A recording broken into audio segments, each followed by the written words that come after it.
The palace of Zareth stood tall against the twin suns, its crystal towers glowing like fire in the sky. But inside the grand halls, silence ruled, a silence heavy with judgment, whispers, and hidden cruelty. Princess Alara walked slowly across the marble floor. Her steps were uneven, one leg weaker than the other. Her cane tapped softly against the cold stone. Each sound echoed through the chamber like a reminder of her flaw. She was born different, and in the eyes of her people, difference was shame. The alien court gathered, their long silver robes flowing, their eyes sharp like blades. They were nobles, soldiers, leaders, yet all of them looked at her with the same expression: disappointment. The whispers followed her wherever she went. "She cannot lead us," one voice hissed. "She is broken," another said. "She is a shame to the crown." Alara lifted her chin high, hiding the pain inside her heart. She wanted to shout, to prove them wrong, but no matter how strong her spirit, her body betrayed her with every uneven step. The crown on her head felt heavy, not with gold, but with rejection. The council of elders sat at the front, their faces cold and unkind. Lord Vanar, the oldest among them, spoke. His voice thundered across the chamber. "Our empire demands strength. Our princess is weak. She cannot rule. She cannot fight. She cannot even stand as a symbol of perfection." The words cut deeper than any blade. Alara clenched her fists, her nails dug into her palms. Her heart screamed inside her chest. Yet she stayed silent. For years she had been taught to endure, not to resist. Memories flooded her mind. She remembered as a child when she tried to run in the gardens, only to fall as the other children laughed. She remembered her tutors who gave up on teaching her swordplay. She remembered the pity in her mother's eyes and the anger in her father's. Every memory was a scar, and every scar was now on display before the Empire. The crown she wore was not protection. It was a cage. It reminded her of who she was supposed to be and how far she had fallen from it. She was the heir to an empire, but to her people, she was nothing more than a broken jewel. Outside, the suns began to set, painting the sky with red fire. It felt like even the heavens mourned her fate. Inside the chamber, Lord Vanar continued. "No alien prince has come forward to claim her hand. None will accept weakness into their bloodline. The royal line must remain strong. For this reason, we must decide her fate."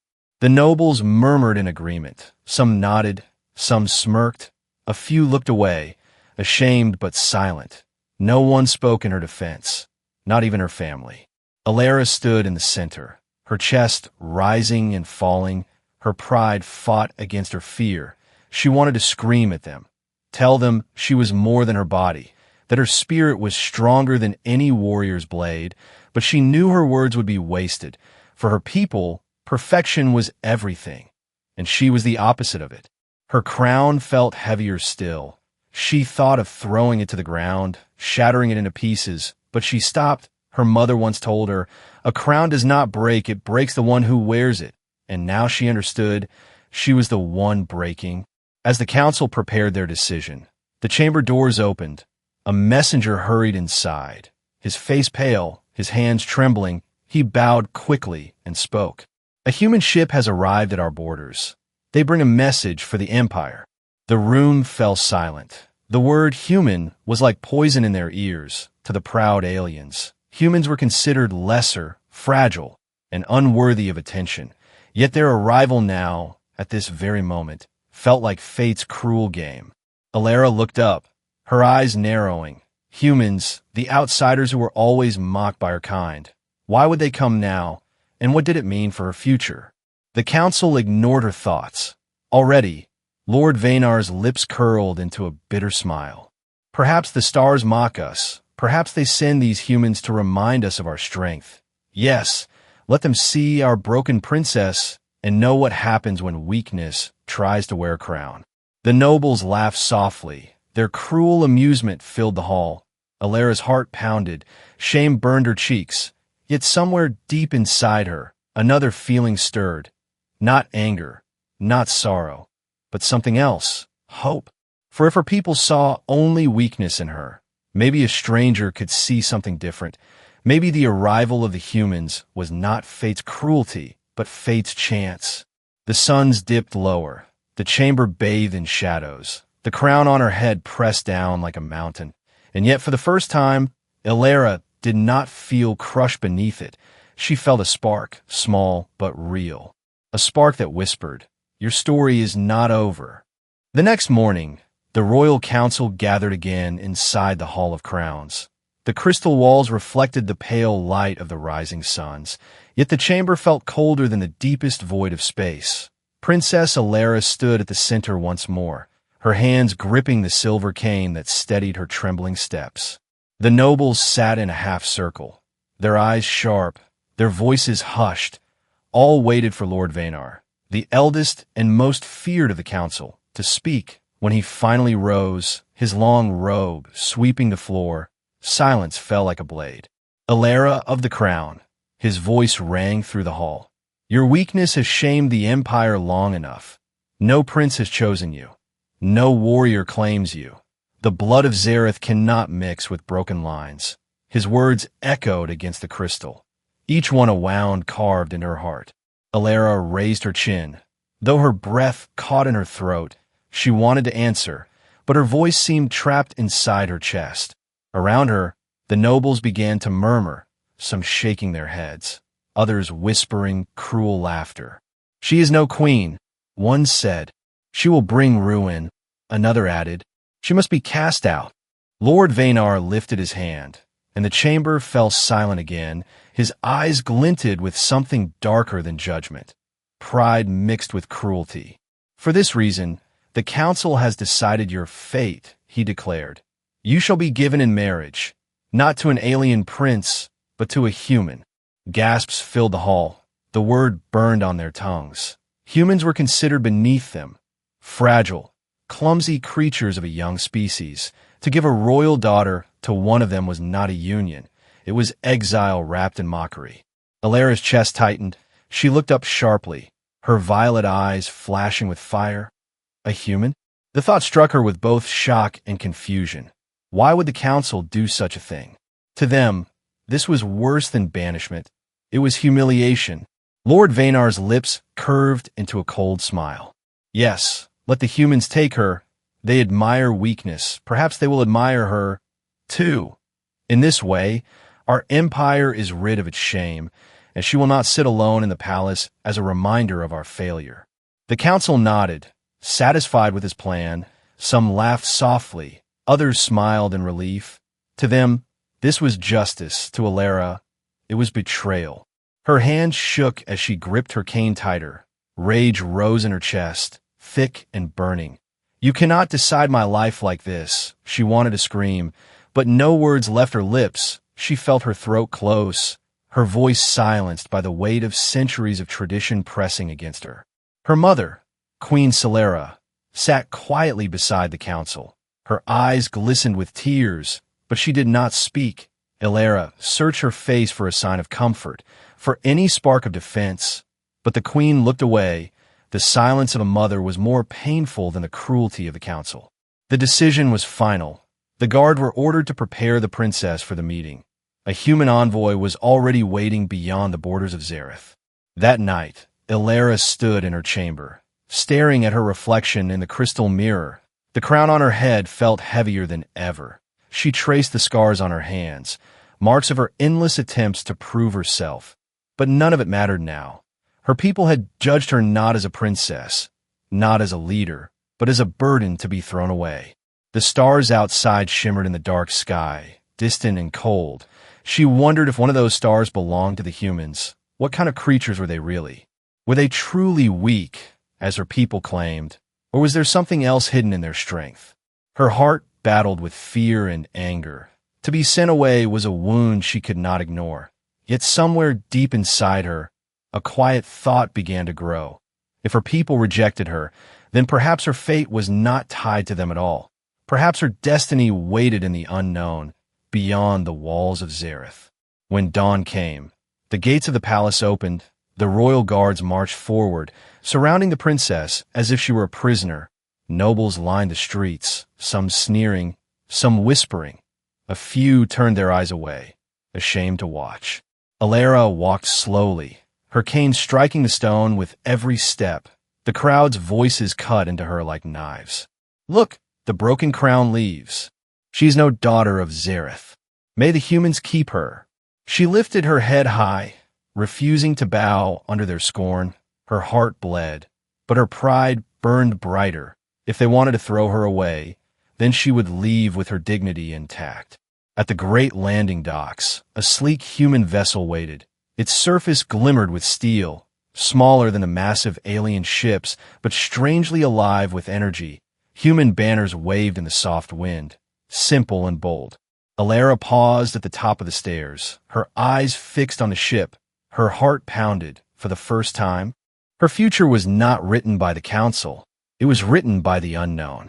And in that moment, though her crown felt shattered, though her heart carried scars, she felt a spark of defiance. She would not be their discarded jewel. She would not be their broken crown. She would step into the unknown, and perhaps, just perhaps, find the strength they never saw in her. The human vessel shimmered in the pale light of Zaretha's twin suns. Its shape was smaller than the towering alien warships, but it carried a quiet strength. The guards whispered to each other, mocking its size, calling it fragile, but Princess Alara's eyes stayed fixed on it, drawn by something she could not name. The ramp extended with a hiss of steam. Heavy boots echoed on the metal floor. And then he appeared, the human envoy, tall and broad-shouldered, his uniform simple yet strong. His eyes were steady, unlike the sneering gazes of the nobles who surrounded him. He looked at Alara, not at her crown, not at her cane, but at her face. For the first time in her life, someone did not look through her, as if she were broken. He looked at her, as if she mattered. The crowd fell silent, waiting for him to speak. His voice was calm, deep, carrying across the docks without force. I am Commander Kale of Earth, he said. I come to honor the agreement set by your council. The nobles smirked. To them, this was humiliation disguised as diplomacy. But Kale did not bow too deeply, nor did he shrink before the alien's towering forms. He stood tall, his presence quiet yet unshaken. Alara's heart pounded. She searched his face, tried to read him. Was he like the others, pitying her weakness or mocking it? Yet his gaze held neither pity nor scorn, only a calm strength she could not understand. Lord Vaynar stepped forward, his robes dragging across the ground, his smile sharp. This is your bride, human, he declared, waving a dismissive hand toward Alara. A princess unfit for our empire. Perhaps you humans will find her of use. Take her, and remember that Zareth has done you a favor. The words stung like poison. The nobles chuckled. Guards shifted uncomfortably.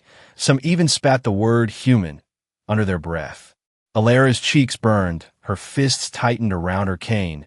She waited for the human commander to laugh with them, to nod in agreement. But instead, Kale's jaw tightened, his eyes narrowed. He did not look at her with mockery. He looked at the council with quiet defiance. He bowed slightly, but his words carried weight. On Earth, we do not measure worth by perfection of body, he said, his voice clear. We measure it by strength of spirit, by courage in the face of cruelty. If this princess has been cast aside by you, then it is your loss, not ours. The crowd gasped. Some nobles hissed. Others muttered in outrage. Lord Vaynar's face darkened. His lips curled in anger. Yet Kale did not flinch. Alara's breath caught. Her heart raced. Never before had anyone defended her so openly. Not even her family. A warmth spread through her chest, fragile but real. For the first time, she felt seen. Not as broken, but as whole. The council ended the ceremony quickly, their pride wounded by the human's words. They dismissed Alara like a prisoner being sent away. Guards escorted her to the vessel. Her steps were slow, each one heavy with both fear and defiance. Inside the ship, the air smelled different, cleaner, simpler. Human soldiers stood at attention, their uniforms plain, their eyes respectful. None of them looked at her with disgust. They nodded to her, as if she truly were royalty. Kale guided her gently, not with force, but with patience, his voice steady. "You are safe here, princess," he said. "No one will harm you under my command." The words pierced her heart like light breaking through darkness. Safe? It was a word she had never truly felt. Not in the palace, not in the council, not anywhere. But she did not trust easily. Her walls were high, her scars deep. She studied him carefully. "Why?" she asked softly, her voice barely above a whisper. "Why treat me differently? Do you not see what I am?" Kale paused, his eyes locking with hers, his expression firm yet kind. "I see a leader," he replied. "I see someone who has survived more cruelty than most could endure. Your people call you weak, but they do not understand strength. I do." Her heart trembled. The words touched a place inside her that had long been buried. Still, fear whispered in her mind. Was this real, or just another trick of fate? As the ship's engines roared to life, Alara looked back at the glowing towers of Zareth fading into the distance. She felt no sorrow leaving them behind, only anger and a strange, rising hope. The council believed they had cast her away, but perhaps, in that very act, they had delivered her into the hands of someone who saw her true worth. The stars stretched out before her, endless and unknown for the first time. Alara did not fear the unknown. She welcomed it, because within it, there was a chance for something her own people had never given her: respect, and perhaps something even greater. And as she sat within the human ship, her shattered crown heavy on her head, she realized a truth that sent a spark racing through her soul. Her story was no longer theirs to write. It was hers. The human vessel traveled silently through the stars. Its engines hummed with a steady rhythm. Unlike the sharp roar of alien warships, Princess Alara sat near the viewing deck, her eyes fixed on the endless black sky. The stars blinked like tiny fires, distant and unreachable. She felt small, but for the first time in her life, she did not feel crushed by that smallness. Commander Kale stood a few steps behind her, watching quietly. He had not spoken much since they left Zareth, yet every word he had said stayed in her mind. His refusal to mock her, his defense in front of the council. Those moments replayed like whispers of something new. Alara's cane rested by her chair. Her body still betrayed her, her leg weaker than she wished. But in the silence of the human ship, she realized no one stared at her with scorn. The human soldiers who passed saluted her with respect. They bowed their heads lightly, as though she were not a broken princess, but a true leader. Confusion tangled with anger in her chest. Why? Why do they treat her this way? Hadn't humans been mocked for centuries by her people? She could not understand. One evening, Kale approached her. His steps were steady, his voice calm. "Princess," he said, "would you join me in the training hall?" She frowned, gripping the arms of her chair. "You want to see me fail, like everyone else," she replied bitterly. Kale shook his head. "No, I want you to see yourself differently." Curiosity, mixed with caution, pushed her to follow him. The training hall was large, filled with simple equipment. Not the glowing weapons of alien warriors, but practical tools, weights, mats, targets. Kale handed her a small practice blade. Not sharp, only weighted. She hesitated. Her hand trembled as she took it. "I cannot fight," she whispered. "They gave up teaching me long ago." Kale stepped closer, his gaze steady. "Then let us not fight," he said. "Let us learn step by step. Your strength may not be in speed, but in patience, in focus, in resilience that is power too." The words echoed inside her. She raised the blade awkwardly, her movements unbalanced. Her legs stumbled. But Kale did not laugh. He corrected her stance gently, guided her arm. Each mistake became a lesson, not a humiliation. Hours passed, sweat dripped from her brow. Her muscles ached. Yet for the first time, she felt something different. Not failure, not pity, but progress, small, fragile, but real. At the end of the session, Kale nodded.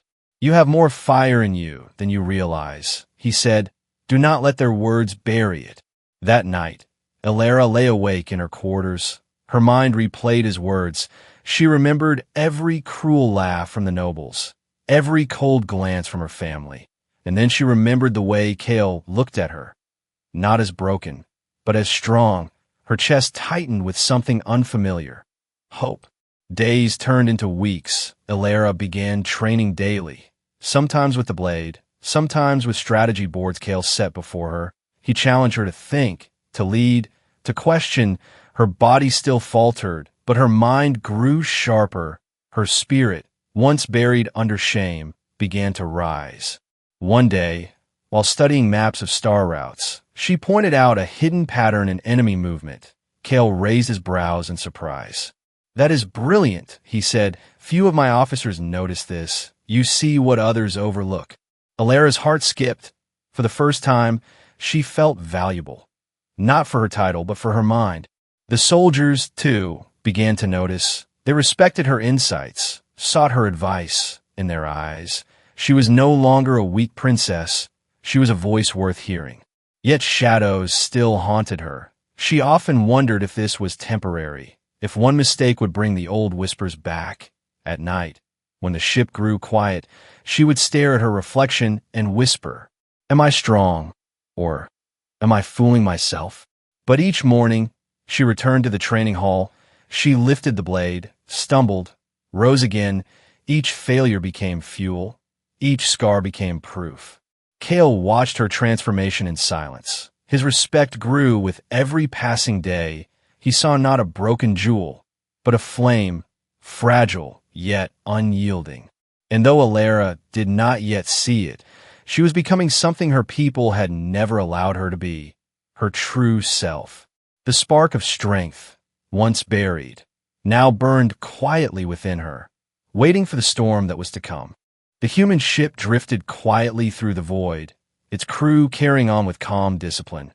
Princess Ilara's days had become different now. Training, learning, discovering the parts of herself her people had buried. She was no longer only the discarded crown. She was something more, something still fragile but growing. But peace never lasted long in the galaxy. One evening, alarms shattered the silence of the vessel. Red lights flashed across the halls. Soldiers rushed to their posts. Ilara gripped her cane, her heart racing. She had felt fear many times in her life, but this was different.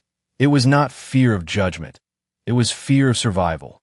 Commander Kale appeared in the command deck, his voice sharp yet calm.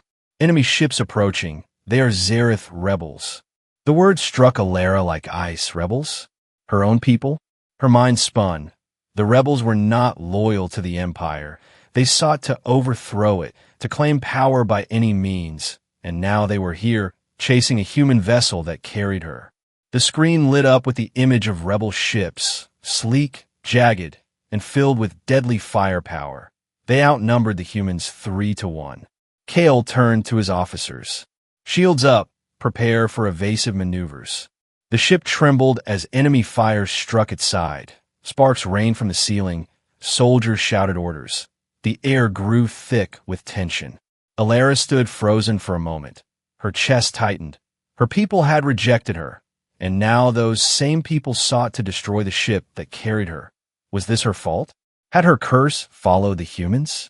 But then Kale's voice cut through the chaos, steady and firm. "Princess, I need your eyes. Look at their formation." She blinked, startled. My eyes." "Yes," Kale said without hesitation. "You see things differently. Find what we cannot." Her pulse raced. She stepped closer to the tactical display. Her fingers traced the glowing star map. At first, all she saw was chaos. Dozens of ships weaving and firing, but then her mind caught a rhythm, a pattern. The rebels moved in waves, sharp strikes followed by hesitation. "They leave their left flank exposed after each volley," she said quickly. Here, and here, always in the same cycle." Kale's eyes lit up. He turned to his officers. "Target the flank after every third volley. Shift all firepower there." The ship jolted again. The humans obeyed. Their cannons roared. Strikes hit exactly where Ilara predicted. One rebel ship exploded. Then another. The crew erupted in cheers for a moment. Hope burned brighter than fear. Ilara's heart leapt. She had done this. Her mind, her observation, she was not useless. But the rebels were not finished. Their largest warship loomed ahead, cannons glowing with deadly light. The human vessel shook under its fire. Hull integrity dropped, systems flickered, the crew fought desperately, but the odds were still against them. Kale's face hardened, his voice low. We cannot outlast them in open battle. We must outthink them. Alara studied the enemy flagship. Her mind racing, she saw its heavy armor, its glowing weapons, but then she noticed something. The way it paused between volleys, its energy core overheating for a few seconds. There, she whispered, pointing, when the cannons glow brightest, the core vents heat from the underside. It's a weak spot. Kale looked at her in surprise, then nodded sharply. You heard her. Target the vent, full power. The ship's cannons fired. The blast struck the vent. Energy rippled across the enemy warship. Its shields flickered. Its cannons dimmed. The rebel flagship shuddered before exploding in a burst of light. Silence followed. Then cheers filled the deck. The rebels, leaderless, scattered into the void. Alara stood frozen, her breath ragged. Around her, human soldiers clapped shoulders and celebrated. Their eyes turned to her, voices rising. It was the princess. She saw it. She saved us. For the first time in her life, Alara was not the source of shame. She was the reason for victory. Kale stepped closer, his gaze steady. You have the mind of a leader, he said softly. Never forget it. Her throat tightened. She wanted to speak, but her voice faltered. Tears blurred her vision, not of sorrow, but of something she had not felt in years, pride. But even as the humans cheered, Alara's heart grew heavy. She knew this was only the beginning. If the rebels sought her now, it meant her story with Zareth was far from over. The storm of war had only begun, and she was no longer a discarded jewel. She was a spark in the fire that was coming. The battle with the rebels had ended, but the echoes of war lingered inside the human vessel. Smoke still clung to the corridors. Panels sparked where enemy fire had struck, yet the crew moved with renewed strength. They had survived, not only because of their weapons, but because of the voice of a princess once called broken. Alara walked through the ship's halls, her steps slow but steady. Soldiers stopped to nod at her, their eyes filled with respect, not pity, not scorn, but true respect. It felt strange, almost unreal. Her heart carried the weight of disbelief. Was this really her? The same woman her people had cast aside? In the command deck, Commander Kale waited. He stood tall, his uniform marked with burns from the battle. When she entered, he gave her a small nod. The crew speaks of you, he said. They call you the one who saved us. Alara's cheeks warmed. Her voice trembled. I only saw what they could not. Kale's gaze held hers, calm and steady. That is the gift of a leader, to see what others cannot, to act when others hesitate. You are more than a princess now, Alara. You are becoming something greater. The words settled deep inside her. A spark that had been fragile now flared stronger. Days passed, and the human ship repaired its wounds. Yet news soon arrived like a shadow falling across the stars. The empire of Zareth itself was under siege. The rebels had grown bold, striking at the capital. The council, once so proud, now trembled in fear. Alara listened in silence as Kale explained. They're losing control. The empire may fall. Her heart twisted. These were the same people who had rejected her, humiliated her, but they were still her people, her blood, her home. If the empire collapsed, countless innocents would die. She stared at her reflection in the viewing glass. The crown upon her head felt heavy, but not as a burden. This time, it felt like a call. Her voice was quiet, but firm. I cannot watch them fall. Even if they cast me away, I am still their princess. Kale studied her for a long moment. Then he nodded. Then we will stand with you. Alara's chest tightened. She had expected resistance, perhaps even mockery, but Kale's words carried no hesitation. The humans, mocked for their weakness, were ready to fight for her people. When the ship approached Zareth, the sight was devastating.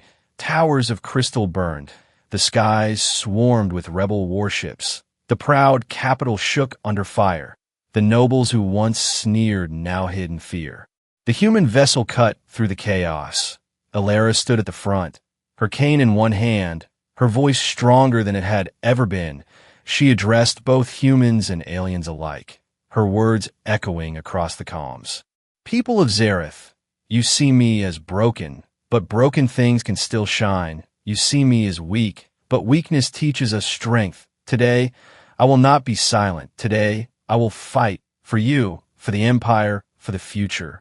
Her voice trembled at first, but grew with every word. The soldiers, human and alien alike, listened with wide eyes. Kale watched her with quiet pride. The battle raged. Rebels stormed the city. The council begged for rescue. For the first time, Alara was not their shame. She was their last hope. She led from the front, guiding human pilots with her sharp eye. Her predictions turned the tide. Each order saved lives. Each strategy struck the rebels where they were weakest. On the ground, when rebels breached the palace, she stood with the guards, her cane steady, her eyes unyielding. Her presence alone gave strength to those who had once doubted her. The people began to whisper again, but this time it was different. She fights for us. She leads with fire. She is our princess. The storm of war that had once sought to break her now became the fire that shaped her. The fragile spark inside her heart had become a flame. When the rebels finally began to fall back, their ships retreating, the Empire let out a collective cry of relief. The skies cleared, the capital stood, scarred but alive. And at the center of it all stood Alara. No longer the broken jewel, no longer the discarded crown. She was the flame that had kept them from the dark. Kale approached her after the final strike, his voice quiet, meant only for her. You rose when no one believed you could. Remember this moment, Alara. It is yours. Her eyes shimmered. She lifted her chin. For the first time, she truly believed. She was not just surviving, she was leading. The princess had risen, and nothing would ever be the same again. The smoke of battle still lingered in the skies of Zareth. The once proud capital was scarred, its towers cracked, its streets broken, but the people were alive, and at the center of their survival stood the princess they had once cast aside. Alara walked through the ruined halls of the palace, her cane tapping against the shattered marble floor. Citizens and soldiers bowed their heads as she passed, not in pity, but in gratitude. The whispers that once mocked her now carried a new name. Savior, leader, princess. The council of elders, who once stripped her of worth, now waited for her return, their robes torn, their faces pale. For the first time, they looked small before her. Lord Vanar, the one who had humiliated her most, lowered his head. His voice cracked as he spoke. You saved us. Your courage held the Empire when ours failed. Forgive our blindness. Princess, you are no burden. You are our crown. Alara looked at them. Her heart swirled with many emotions. Anger, sorrow, and triumph. She could have cursed them. She could have rejected them as they had rejected her. But she only said, her voice calm, I did not fight for your approval. I fought for the people, for those who had no voice, for the future. Do not thank me with words. Prove your change with deeds. The nobles fell silent. Their power had shattered. Her strength had risen. Later, on the palace balcony, Alara gazed at the city lights, her heart heavy yet steady. She had won not only the battle, but also herself. She was no longer the broken crown. She was the fire that carried her people forward. Kale joined her, his uniform still marked with ash, his eyes steady as always. For a moment, neither spoke. The silence between them was not empty. It was full of all they had endured. At last, Alara turned to him, her voice soft. You stood by me when no one else did. You saw me when my own people turned away. Why? Kale's answer was simple, his voice quiet but certain. Because I saw strength in you long before you believed it yourself. Not the strength of perfection, but of spirit, and that strength is greater than any crown. Her chest tightened. Her eyes glistened. She had lived her life hearing only cruelty, and now here stood a man who saw her not as a burden, but as a beacon. The people of Zareth began to gather below the balcony, their voices rising in a chant. They called her name, not as insult, but as honor. The sound washed over her like waves. Her heart ached, but this time not from pain. It was from healing. Kale stepped closer. His hand brushed lightly against hers. For a moment, she froze and used to such closeness, but then she let her fingers rest in his. The connection was simple, fragile, yet stronger than the walls of the palace. A human and an alien princess, two worlds once divided, now bound by something greater than politics. Love, not the soft, perfect love of fairy tales, but the fierce love born from struggle, from scars, from survival. It was love that defied empires. Alara lifted her chin. Looking out at her people, her voice rang clear. From this day forward, I will not be silent. I will lead not with perfection, but with truth, and I will walk into the future not alone, but with those who believe in me. The crowd roared. Humans and aliens alike stood together. The empire that once mocked weakness now saw power in a broken crown. Kale's hand squeezed hers gently, his voice only for her. You are not broken, Alara. You never were. Her heart trembled. A smile touched her lips, fragile but real. For the first time, she believed him. For the first time, she believed herself. The stars above glimmered, vast and endless. Once, they had frightened her. Now, they looked like a promise.